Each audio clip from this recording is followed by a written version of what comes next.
Right, so by now you know that the sleepless spiral is pretty deep. There's a lot of changes going on in your brain, your body, your nervous system. All the things that are going to make it harder to sleep actually get worse and make it harder.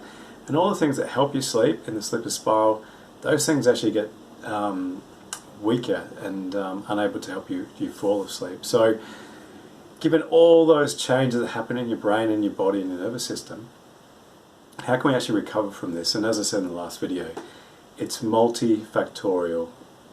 Just fixing one thing isn't going to change something like the sleepless spiral of insomnia. It's actually important to change a multitude of factors, and all those create a cascade effect that then improves your sleep. Now I've made a list of a few of these, and I'll just read them very briefly too. So number one is make sleep a priority. The way to recover your sleep is to get more sleep, and that means naps, that means extending your sleep in.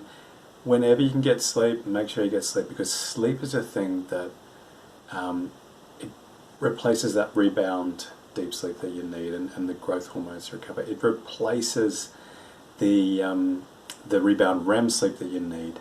It replaces and fixes that adenosine and energy tracking system on those receptor sites. It fixes those sleep neurons. So sleep itself is the elixir. Sleep as much as you can and use the techniques to help you fall asleep, and prioritize that. Even prioritizing as much as you can, even over body clock changes, I would say, compared to a technique like CBTI, for example, that they're all about keeping the body clock. I would say favor sleep, because that makes a bigger difference. And once you've got that sleep equipment working better, then look at things like fine-tuning the body clock. Of course, support your body clock as much as possible, but make sleep the priority. Even nap when you can, and not push through. Give yourself that chance if you're tired to rest.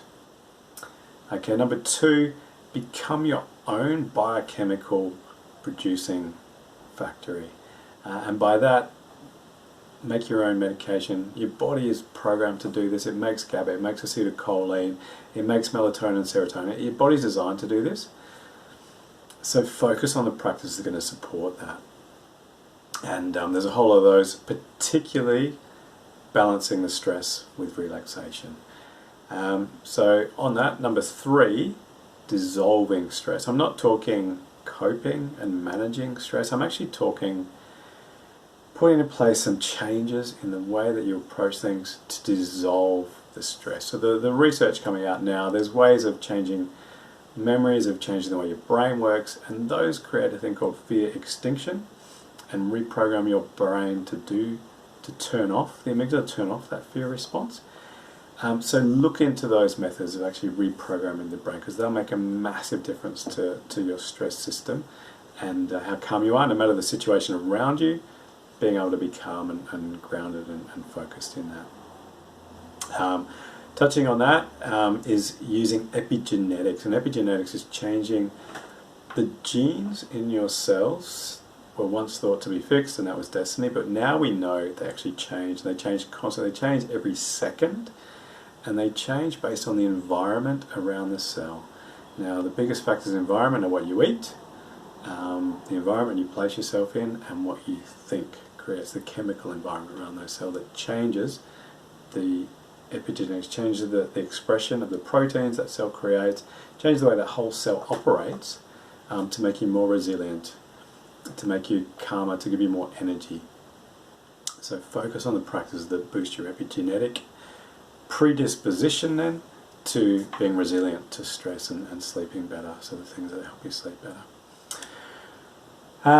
Look at longer term relaxation response. That's number four. Number five, look at longer term relaxation response. So how do you introduce more downtime for your system? How do you introduce recoveries into your downtime?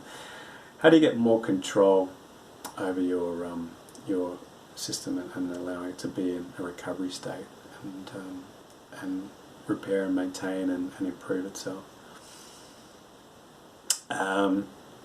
Diet and gut health, because in the way that it's been shown that your diet affects your gut.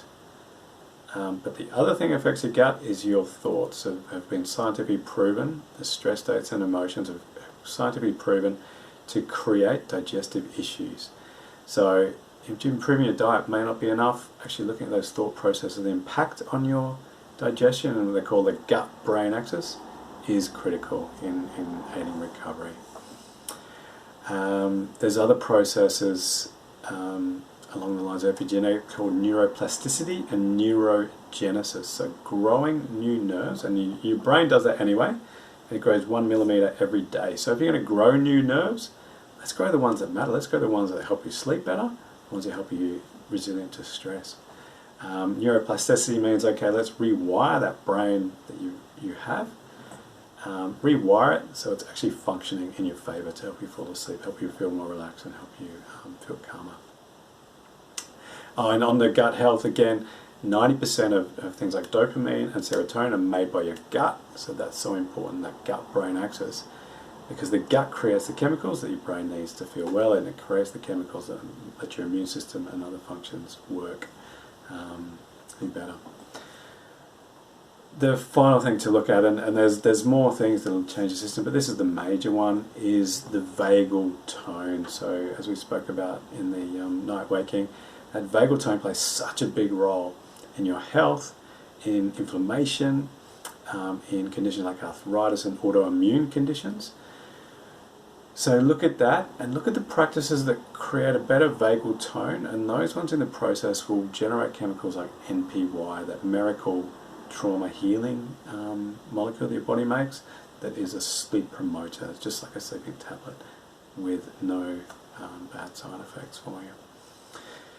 And then look at brain change practices, also backed by science, that do the fear extinction. I think we talked about those before, but changing your programming to actually be epigenetically programmed to do fear extinction, which is the latest research in science is showing is critically important to changing our brain for health.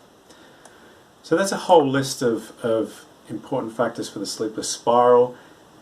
Wrap around that the ones to fix your 3 sleep systems and the night waking, and you're on the road to recovery. You're looking to recover your sleep.